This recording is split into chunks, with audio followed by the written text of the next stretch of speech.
Bismillahirrahmanirrahim. Rabbi shrah li sadri wa yassir li amri wahlul 'uqdatam min lisani yafqahu qouli.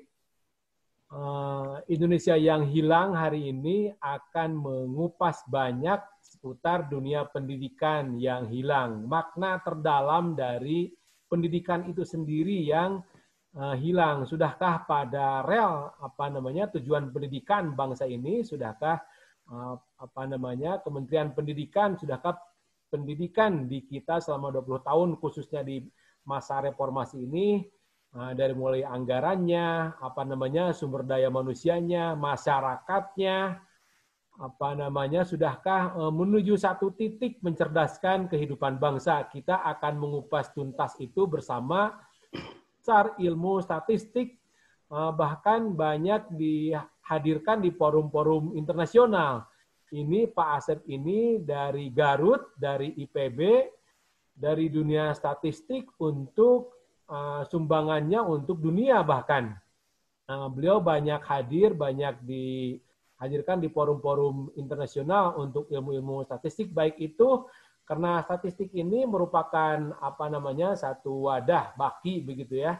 Bisa digunakan untuk psikologi, untuk pendidikan, untuk kesehatan, dan keterlibatan beliau tentu saja banyak di dunia itu, bahkan di forum-forum internasional. Beliau pernah wakil rektor di IPB, di samping guru besar ilmu statistik, kemudian rektor Universitas Trilogi, dan sekarang diamanahi oleh Allah ilmu beliau ini dimintakan untuk mengurusi Universitas Al-Azhar Indonesia.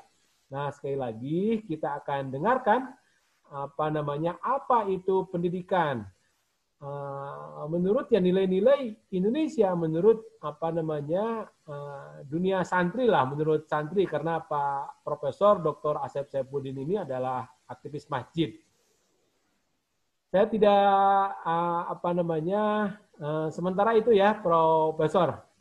Kang Asep nih, beliau banyak dipanggil juga Kang Asep gitu. Ya. Dipanggil Ya. Asep, panggilannya beliau ini. Ya, Kang Asep aja, nggak apa-apa. Barangkali ya, Profesor, Pak Ustadz. Iya. Pak kan. Assalamualaikum warahmatullahi wabarakatuh. Kang Anton, ini pertama saya mengucapkan terima kasih atas kesempatan yang diberikan ya untuk berbincang-bincang di Indonesia. YouTube. Apa itu namanya? Mohon maaf. Indonesia yang hilang. Indonesia yang hilang. Oh, bagus sekali itu. Jadi harus kita cari lagi Indonesia itu ya. Iya. Jadi harus menjadikan Indonesia kembali gitu. Nah, kalau sebagai introduksi, tadi disebut saya statistician, itu kalau di dalam matematik itu kan ada adagium, mathematics is a queen and servant of science. Nah, saya membaginya, matematiknya itu queen-nya atau ratunya ya, dan servant-nya atau pelayannya adalah statistik gitu ya. Jadi dua-duanya juga sangat berguna. Dua-duanya itu tidak bisa dipisahkan. Makanya kalau menjadi pejabat tuh harus menjadi service oriented gitu. Jangan hanya ingin menjadi rajanya gitu. Ya, itu di dalam matematik itu dua-duanya ada. Cuman statistik ya sebagai anak kandung dari matematik itu lebih banyak ke servisnya gitu ya. Nah, saya memang di daerah itu ya, tapi karena saya menggunakan statistika itu untuk aplikasi, maka masuklah ke ranah-ranah pendidikan, kesehatan, ekonomi, regional, ya, pembangunan regional, ya, sedikit politik juga kan tentunya itu sebagai bagian dari aplikasi dari statistika ya gitu. Kalau membaca tadi introduksi di mana kita ini dalam YouTube Indonesia yang hilang, saya lebih menekankan hilangnya itu kenapa ya. Jadi karena pendidikannya gitu ya. Ya kita kan sebenarnya banyak sekali tokoh-tokoh pendidikan sebelum kemerdekaan dan di awal-awal kemerdekaan yang menjadi rujukan dari pendidikan internasional gitu ya, seperti misalnya Ki Hajar Dewantara. Itu pemikir pendidikan yang diawali dengan membentuk sekolah rakyat. Sekolah rakyat itu kan yang sebenarnya ingin membangun jati diri masyarakat atau manusia Indonesia gitu, yang tentunya mempunyai dignity, integrity, dan tentunya saya punya beberapa lah ciri-ciri yang diinginkan. Misalnya selain punya kesejarahan ya, memahami sejarah, tapi pendidikan itu harus membangun karakter. Karakter pendidikan itu yang penting ya. Jadi membangun integritas orang, kejujurannya, kemudian jati dirinya, ya, kemudian rendah hati, ya, rendah hati itu bagian dari pendidikan sebagai akhlakul karimah, ya. Jadi dan juga respect pada yang lain, ya, itu juga dasar-dasarnya dari pendidikan. Dan itu hilang. Kemudian ya itu yang harus dicari, ya, harus dicari. Kemudian kemauan untuk belajar dan ada istilahnya tuh willingness to learn and unlearn. To learn itu mempelajari yang memang perlu gitu, baik itu sains ataupun teknologi ataupun beberapa terapannya. Dan unlearn, unlearn itu artinya membuanglah yang sudah tidak diperlukan itu. Jangan memang terlalu terikat, tetapi tetap memahami sejarah ya. Jadi ada historical understanding itu penting. Kemudian juga di dalam pendidikan itu harus juga menekankan empati dan sensitivity gitu ya. Empati dan sensitivity itu Mas Anton itu sekarang berkurang kita. Mungkin karena digerus oleh modernisasi, oleh teknologisasi, ya sehingga orang itu ya salahnya sendiri ya kamu miskin itu bahaya ya. Jadi harus ada empati supaya semua orang itu semuanya maju sebenarnya. Karena kita kan umat yang makhluk hidup yang dibuat oleh Yang Maha Kuasa, Allah Subhanahu wa taala adalah yang paling sempurna sebenarnya ya. Makhluk yang paling sempurna gitu ya. Dari postur badan dan dari segi fisik aja kita ini kan sempurna ya. Tidak jalan aja kan tidak ngoronang ya, itu udah tegak gitu, itu sempurna. Kemudian coba aja misalnya kita kan sekarang pakai kacamata ya. Coba kalau telinganya ada di bawah gitu, digantung di mana ya telinga ya? Sempurna sekali ya. Kemudian bibir, hidung gitu. Coba kalau hidung ada di dekat dubur, waduh, bagaimana gitu ya? Jadi sempurna ya. Dan di bawah ya. Nah, bagaimana itu kan perlu kalau ada di belakang tuh ada bendera ya. Bagaimana itu dikerek begitu ya sehingga pendidikan itu bisa berkibar lagi. Dulu kan orang Malaysia datang ke Indonesia, datang ke IPB, ke ITB, ke Jakarta, bahkan orang India begitu ya, orang Eropa juga ada. Nah, bagaimana agar pendidikan Indonesia itu kembali lagi pada relnya, kembali lagi kepada tujuannya begitu. Kembali lagi memuliakan manusia karena manusia itu mulia. Bagaimana itu diberikan? Ya, pertama kita harus memahami esensi kemanusiaan ya. Esensi kemanusiaan itu jangan direduksi oleh apapun ya. Apakah itu ekonomi, apakah itu teknologi, bukan tidak penting, bukan. Ya, saya tidak mengatakan ekonomi tidak penting, teknologi tidak penting. Tetapi jangan mereduksi kemanusiaan ke situ. Sehingga pendidikan pun betul-betul membangun kembali hakikat atau menumbuhkan hakikat kemanusiaan. Karena Mas Anton di dalam spiritualitas kita itu ya DNA-nya itu perfect ya, sebenarnya DNA dari manusia itu perfect. Tapi dia bisa terjadi mutasi ke hal-hal yang jelek ya, bila mana lingkungannya memberikan negativity terlalu sering dan terlalu banyak gitu. Makanya mulai dari keluarga. Jadi keluarga itu tentunya jangan sampai keluarga itu memberikan negativity terhadap anak-anak. Apakah negativity rakus, negativity cepat marah dan lain-lain. Nah di pendidikan apalagi Pak Anton? Karena apa? Karena pendidikan itu sistematis gitu.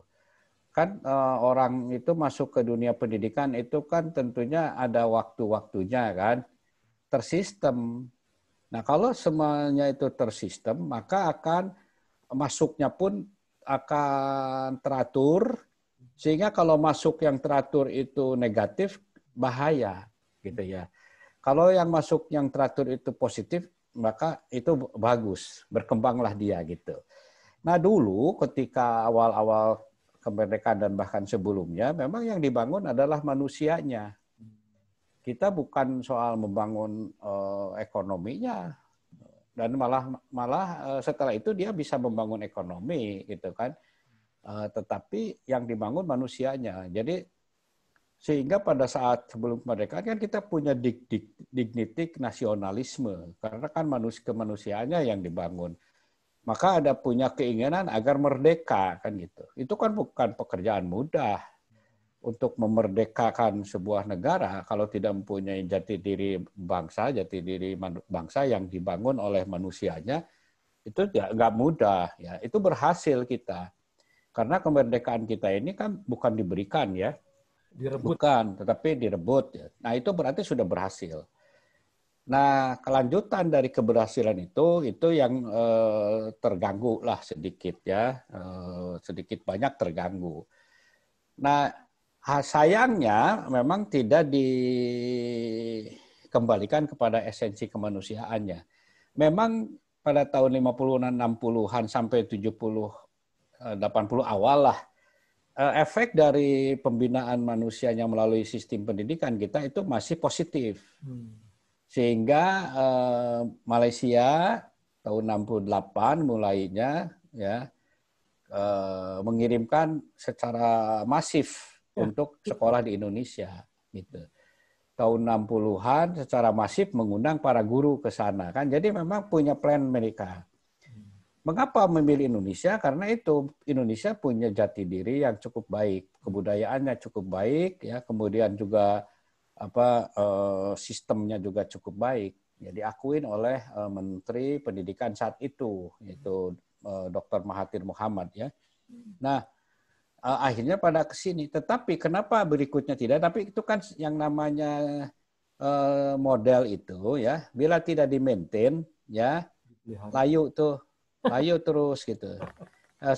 Seperti misalnya tanaman di Indonesia itu kan kenapa rempah-rempah di Indonesia didatangin oleh Belanda, oleh Portugis, oleh Inggris di abad-abad ke-16, 17 itu karena dia itu tanamannya berkembang maju karena alamnya juga mendukung sehingga negara-negara barat yang butuh kehidupan datang ke Indonesia gitu.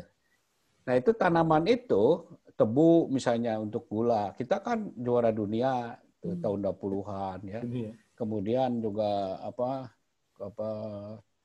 tanaman-tanaman coklat terutama tebu lah itu terkenal, kita itu juara dunia. Dari resource juga kita coklat itu juga 3 besar lah gitu. Kopi juga 3 besar. Itu sebenarnya kan tidak ada yang tidak ada resource yang kecil di Indonesia. Tapi kalau itu tidak dipupuk, ya ini hukum alamnya nih. Kalau itu tidak dipupuk, ya itu akan terus berkurang. Sama aja dengan pendidikan. Ya. Nah, Prof. Pupuk Indonesia itu sekarang kan sudah 20% dari sisi anggaran ya untuk pemupukan pendidikan ya. 20% ini sekarang sudah berjalan efektif. Pangemut Abi menurut saya 20% itu cukup begitu untuk membangun sumber daya manusia Indonesia. Asal tidak untuk infrastruktur begitu ya. Kalau 20% betul-betul dipakai untuk membangun sumber daya manusia, sebetulnya dalam 20 tahun ini tumbuhan pendidikan itu harusnya sudah ada wujudnya begitu ya. Kan belum, Prof. Ya. Prof. Belum. Jadi gini. Salah satu pupuk itu adalah finansial. Ya. Tapi itu bukan pupuk utama. Tapi jangan dikorup. Ya, walaupun bukan utama, jangan dikorup. Dan juga harus benar. Yang disebut dengan 20% APBN untuk pendidikan itu lip service. Ya, itu kan sebenarnya tuntutan reformasi. Dan Ya. Undang-Undang Dasar pasal 31. Ya, di reformasi waktu ada amandemen, undang-undangnya kan dititipkanlah 20%. Kan dulu undang-undang dasar belum, dan itu bagus ya. Tetapi sejarah proses berikutnya kan itu bisa dipakai untuk mengimpeach. Ya. Kalaulah misalnya Kang Anton jadi ketua RT gitu. Iya. Kemudian Kang Anton bilang akan menggunakan 20% untuk misalnya kesehatan, untuk masjid lah misalnya yang gampang. Kan dilihat sama orang untuk masjid ya, kunaonan 10%. Pak Kang Anton kan akan menghitung, enggak, sebenarnya 20%. Untuk masjid itu dia memberikan misalnya selain samak, ya tikar, kemudian air, dihitung tuh air. Kemudian jalan menuju ke situ dihitung, tukang adan dihitung, kemudian ngecat dihitung, sarana prasarannya dihitung, sehingga akhirnya 20% lebih. Nah, 20% yang ada di komponen pendidikan, apakah itu masuk ke pendidikan semua? Enggak. Tetapi kalau dikatakan bahwa itu masuk ke dalam, misalnya di Departemen Keuangan ada training SDM, itu komponennya disebut pendidikan. Ya. Kemudian di Departemen Agama, misal oke lah kalau Madrasah Sanawiyah dan PTIS itu perguruan tinggi Islam itu oke lah, itu pasti pendidikan. Tapi ada juga misalnya mengadakan seminar pendidikan. Itu seminar tuh biayanya juga dari komponen 20%. Belum lagi gaji. Ya gaji di departemen luar dihitung gitu ya. Semua departemen atau kementerian yang mengatakan bahwa saya ada human resource development itu dihitung sebagai komponen pendidikan. Sehingga 20%-nya itu acak-acakan. Gitu. Ya, pupuk nate ya. Tepuk itu udah ke tanaman. Dia ngacir kemana-mana karena tebok ya, ada karena potnya gitu. Jadi yang mupuk tuh ucar-acar aja. Jadi si tanaman itu tidak tumbuh menjadi kualitas sumber daya manusia yang akibat 20% tidak gitu. Satu. Yang kedua, di Kementerian Pendidikan dan Kebudayaannya pun tidak fokus di dalam mengoptimumkan katakan sekian persen dari 20% itu. Ya, kalau 20% di dalam 20% itu kan kalau dihitung sekitar 500 triliun. Tapi kalau Kementerian Pendidikan dan Kebudayaan kebagiannya kurang lebih 40 triliun. Jadi sekitar 8% kan. Tapi si 8% lagi nggak fokus.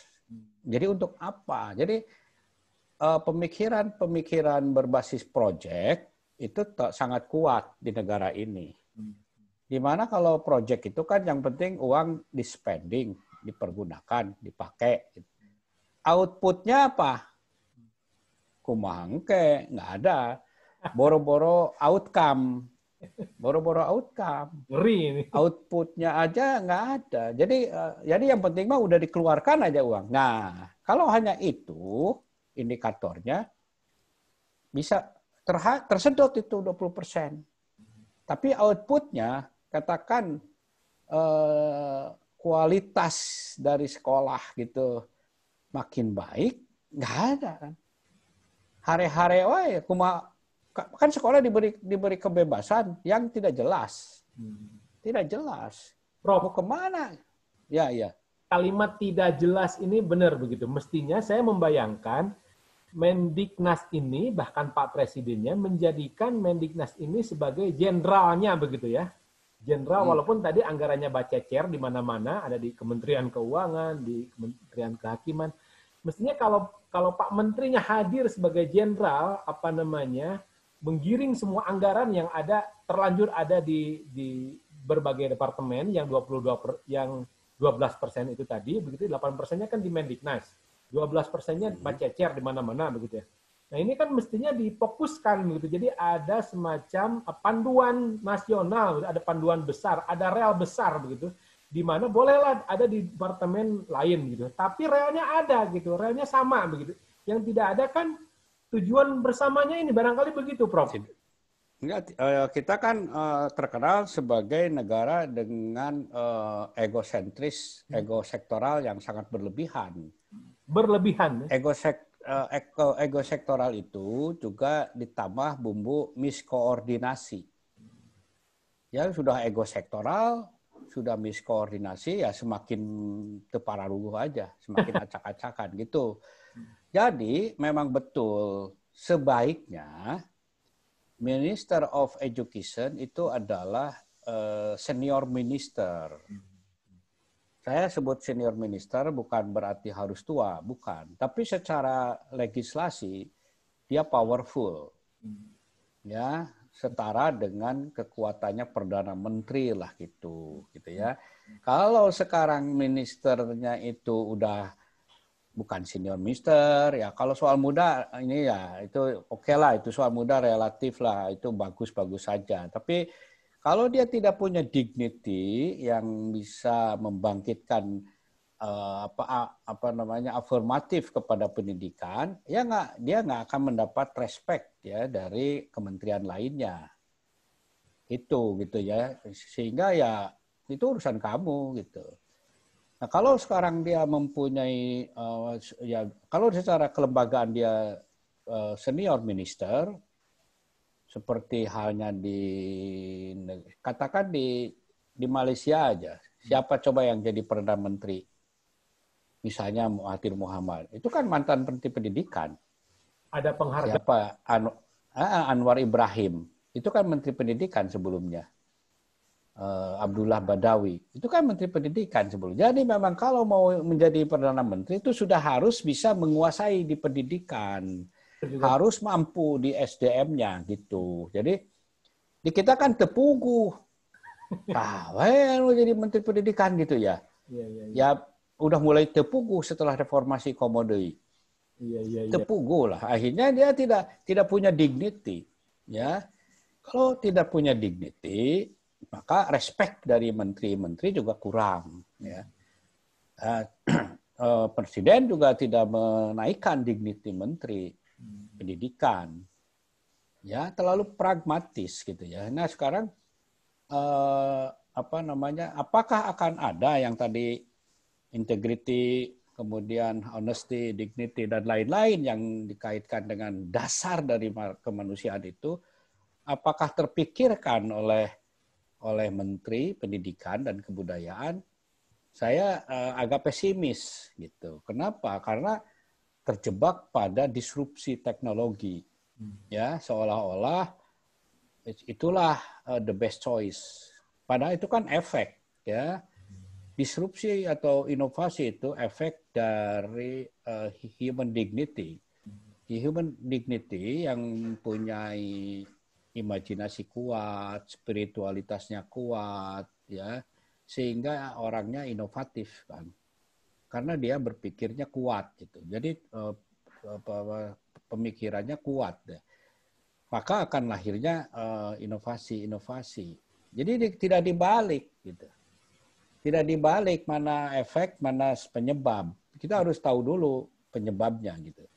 Jadi kalau misalnya tanaman itu ingin berbuah baik ya, buahnya baik, banyak, katakan mangga itu manis ya, segala macam, bukan di ranting-rantingnya yang dilihat, bukan, harus dari akar.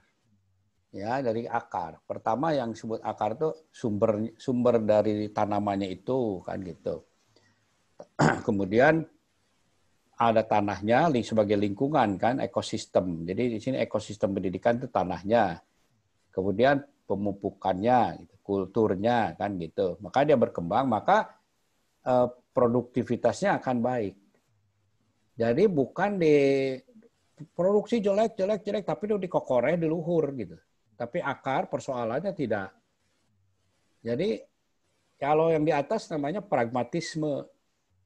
Kalau pragmatisme itu penting buahnya baik, tapi tidak dilihat esensi substansinya, maka yang akan terjadi nyolong buah. Itu yang disebut korupsi.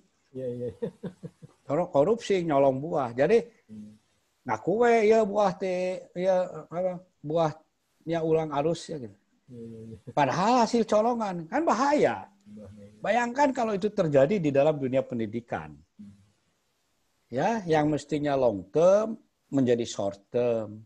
Yang mestinya basic menjadi pragmatis ya. Jadi yang basis-basis, yang manusia-manusia yang enak inovasinya manusia di dasar, di imajinasi, itu tidak dipikirkan.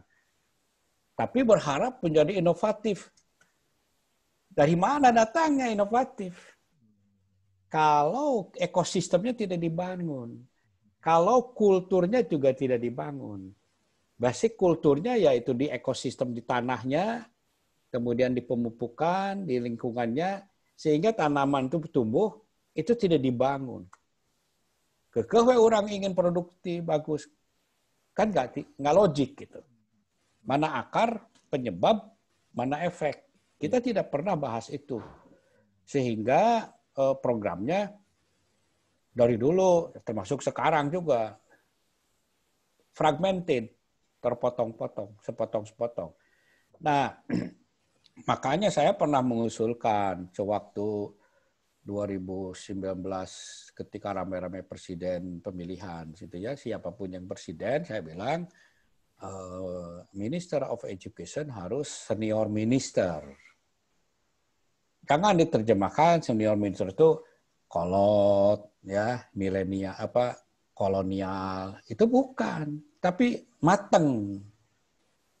Cara berpikirnya yang mateng, yang tahu persoalan negara dari berbagai aspek, ya, aspek budayanya, aspek spiritualitasnya, aspek ekonomi, aspek kondisi regionalitas dan sebagainya itu dia paham.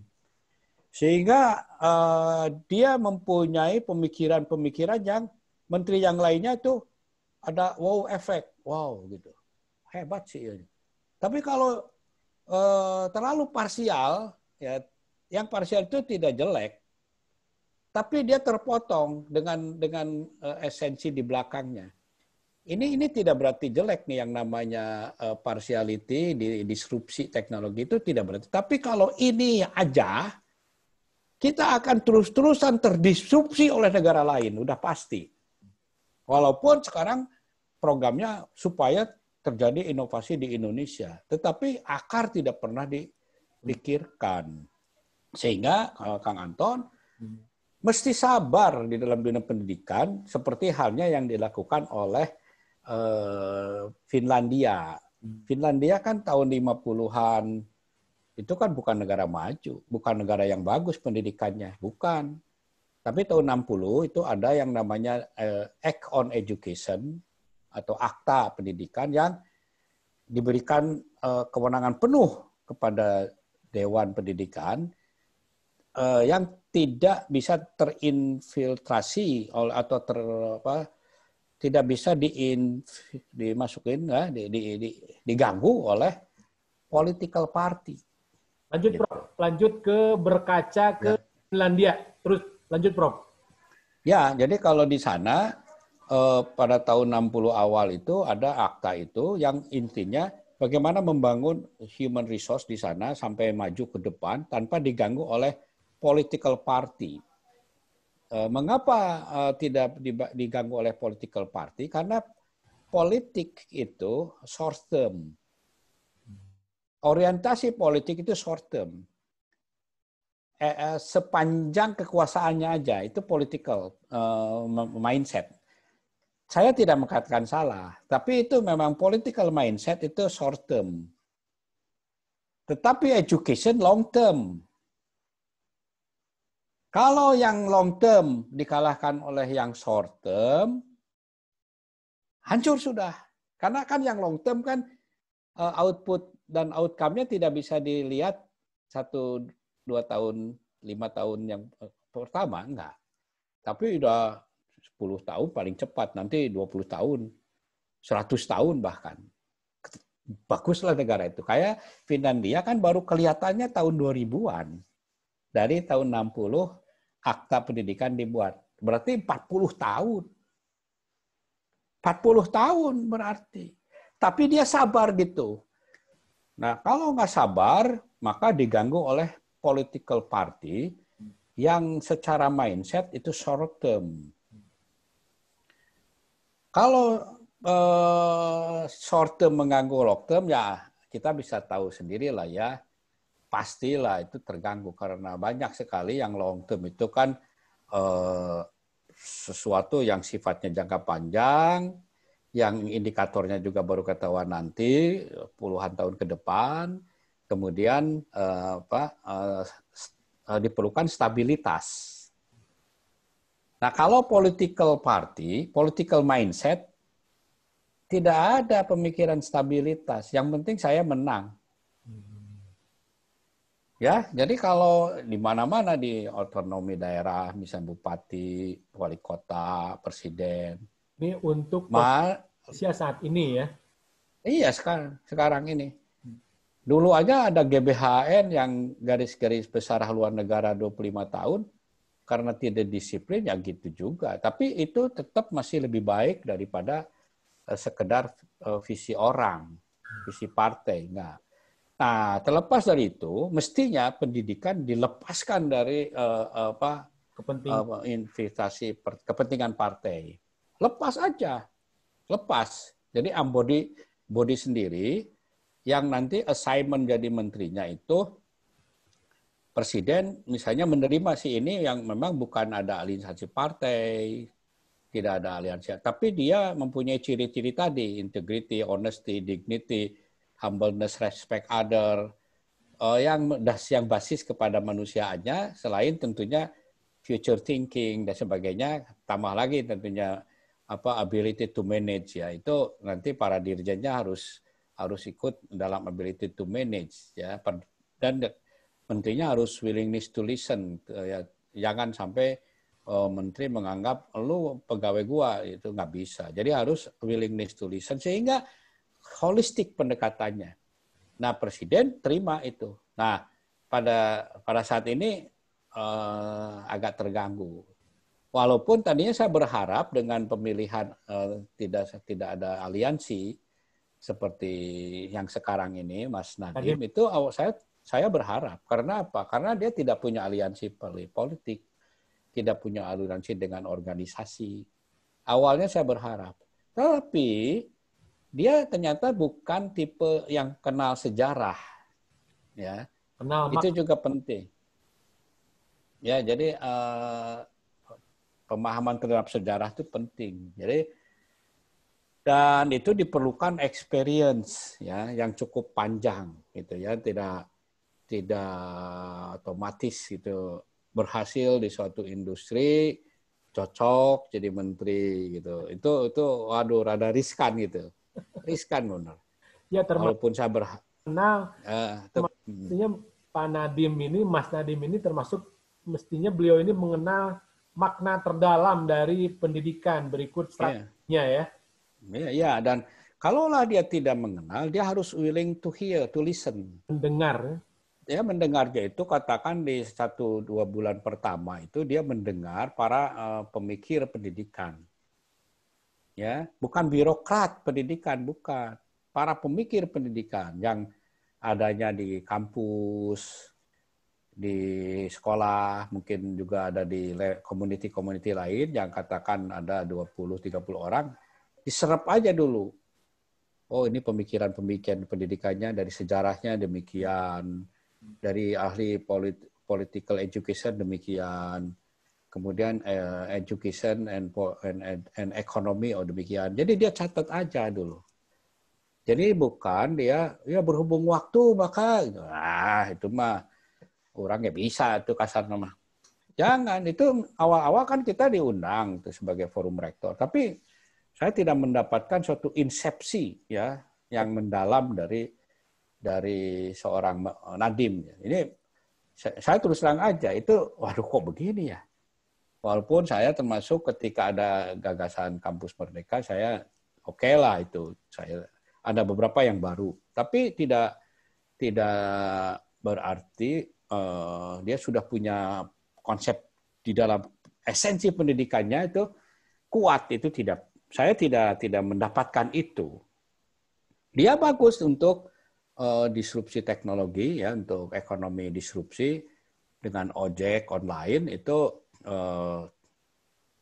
ya sukses lah, walaupun itu debatable. Tapi kan bolehlah dikatakan dia kalau ukurannya keberhasilan ekonomi itu ya oke lah.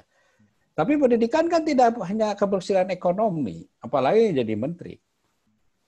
Ya tidak berarti orang berhasil ekonomi itu adalah pendidikannya hebat, enggak. Atau ada orang yang korupsi juga kan kaya raya. Tapi kan dia bukan karena ada esensi pendidikan yang kuat ya. Karena bisa trik-trik aja main sana, main sini, main sana sehingga lolos dari korupsi dan akhirnya unlimited resource uangnya itu. Ya, itu kan tidak berarti dia punya dignity akibat dari pendidikan. Nah, pendidikan di kita sepertinya tidak memberikan basis itu. Langsung loncat kepada hal-hal yang teknis, misalnya belajar matematika, belajar ilmu pengetahuan fisika misalnya. Itu penting, tapi bukan itu dulu. Ya kan ada anekdot untuk belajar mengantri, ya diperlukan 8 tahun. Iya. Tapi untuk belajar hitung-hitungan cukup 8 bulan. Ya, kan artinya apa? Pendidikan itu long term, teknologi sains itu lebih, ya kalau pendidikan lebih long term daripada sains. Sains turunannya kan, politik di bawah lagi lah. Kalau dari segi long term, longevity ya.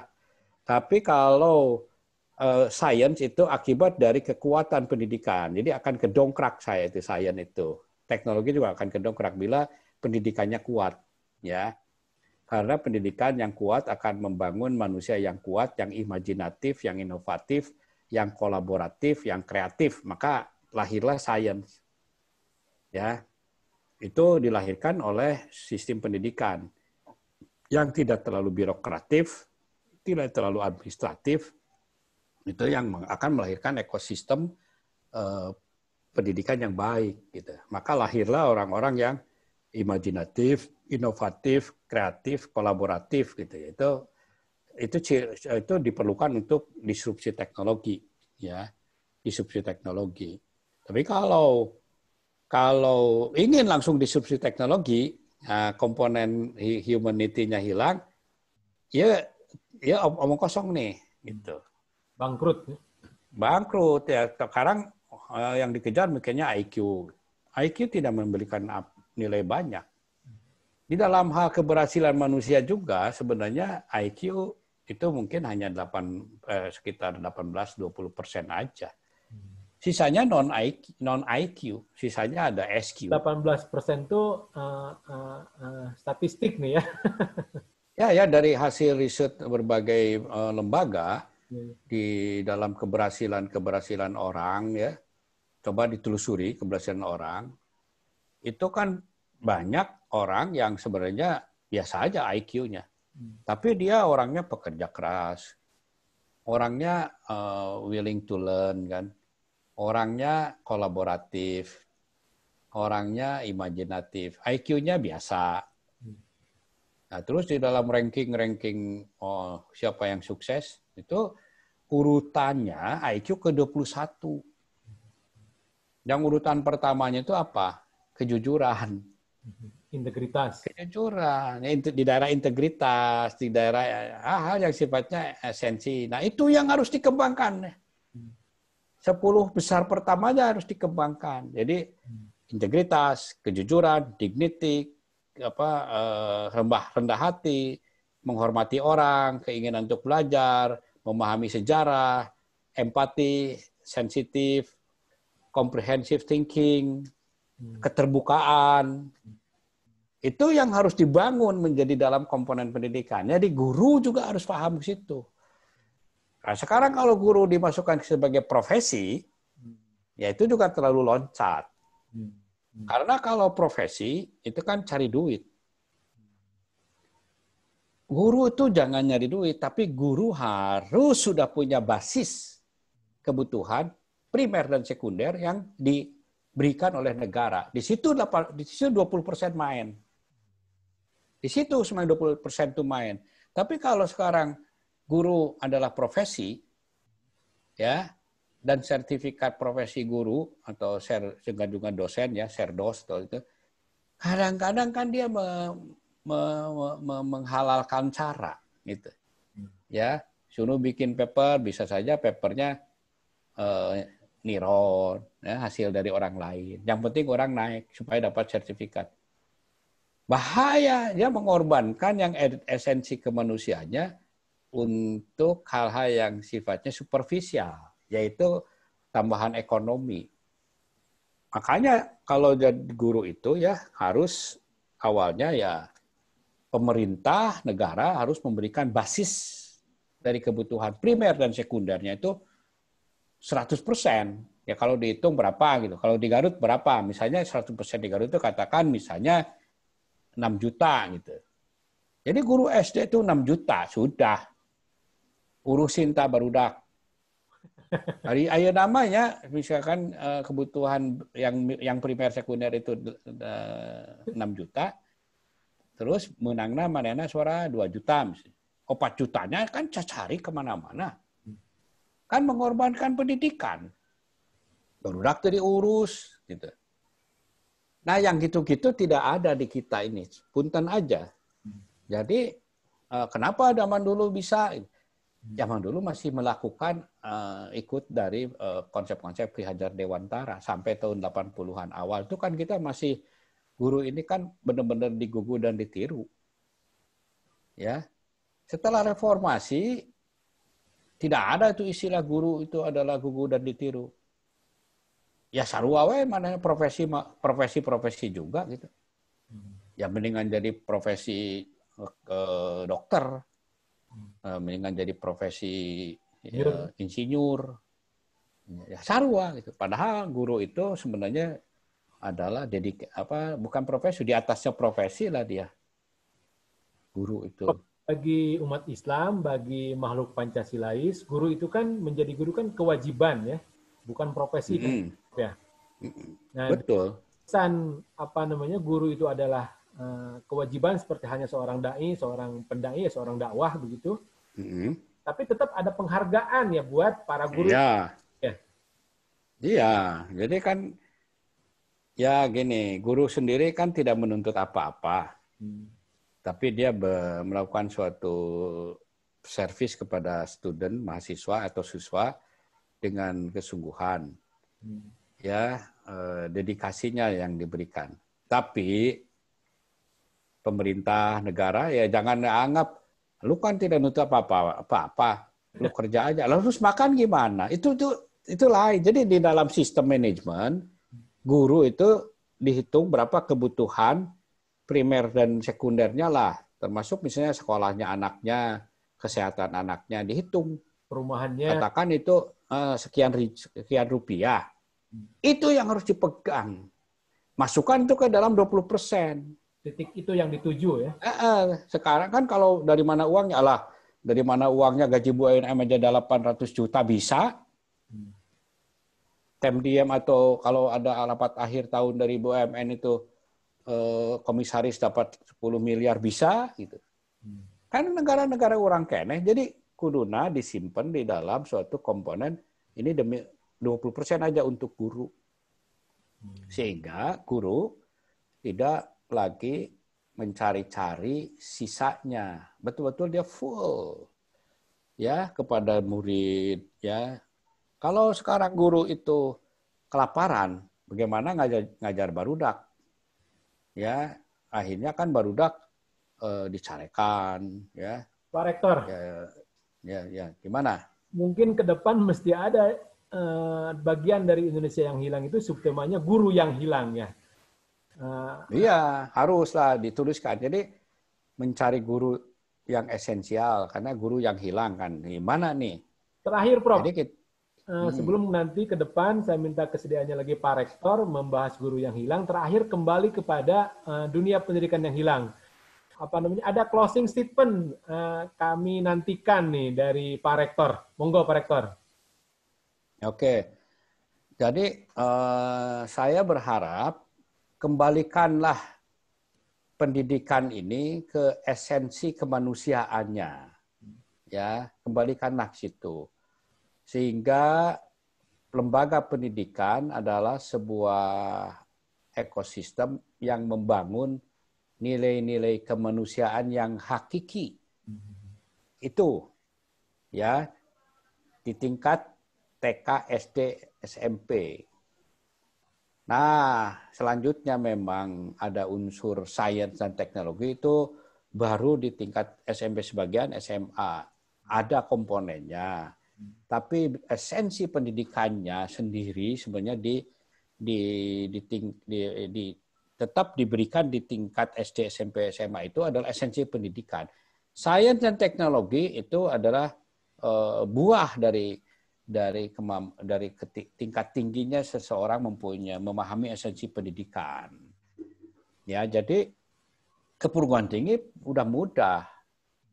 Perguruan tinggi tinggal pengembangan sains, teknologi, entrepreneur segala macam. Nah, udah relatif lebih mudah. Tapi kalau sekarang ya semua jadi hafalan, di SD aya Pancasila, SMP aya Pancasila, SMA Pancasila juga aya kene. Di perguruan tinggi juga aya kene. Tapi gitu-gitu wae. Kenapa? Karena esensi pendidikan di dalam esensi kemanusiaannya tidak dapat. Seolah-olah dengan hafalan-hafalan itu yang tidak meresap ke dalam dignity plus gurunya juga korban sebuah sistem, akhirnya campur aduk. Jadi tidak percaya. Walaupun pelajaran Pancasila-nya dapat 10, pelajaran hafalan dapat 10. Esensi Pancasila-nya nggak tahu. Kan itu sebenarnya nggak bisa dinilai. Agama, hafalan, agama Pancasila, itu kan sebenarnya nggak bisa dinilai. Beda dengan matematik, fisika, itu bisa dinilai. Kalau matematik kan menghitung, udah benar, udah 10 dia. Tapi kalau Pancasila kan esensi, jadi didiskusikan, bukan dihafal. Boleh dihafal, tapi nantinya itu untuk apa ya kehidupan dalam sehari-hari ini Pancasila gitu. Ya, sehingga dia mempunyai jiwa ketuhanan yang Maha Esa itu bagaimana gitu. Setelah ketuhanan yang Maha Esa itu dia punya sense kepada yang Maha Agung, kemudian dia turunkan ke dalam bagaimana rasa kemanusiaan itu. Kalau sudah punya rasa kemanusiaan kan rasa persatuan. Udah rasa persatuan, maka ada rasa permusyawaratan atau musyawarahnya ada. Ujungnya adalah keadilan sosial. Ada nggak itu semua? Ya, kalau itu kan esensi. Bukannya hafal, terus tidak hafal dicabok. Kumaha? Sebenarnya kan kalau hafalan mah juga mesin tape recorder. Ya, tape recorder mah kan ceplet Pancasila, itu salah dah. Tapi kan tape recorder nyawaan. Suruh aja digital.